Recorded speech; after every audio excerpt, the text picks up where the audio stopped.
खोकल्यामध्ये रक्त पडलंय हे नॉर्मल नाही, कारण थोडंसं सिरियस असू शकतं. ब्रॉन्कायटिस म्हणजे श्वासनलिकेचं इन्फ्लेमेशन स्मोकर्समध्ये कॉमन आहे. ब्रॉन्किएक्टॅसिस श्वासनलिका परमनंटली डॅमेज झालेल्या असतात आणि डायलेट झालेल्या असतात.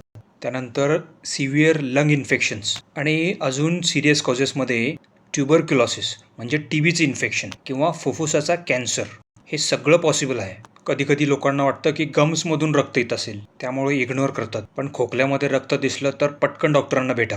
इमर्जन्सी चेकअप डिले करू नका. प्रॉपर डायग्नोसिस होणं खूप महत्त्वाचं आहे.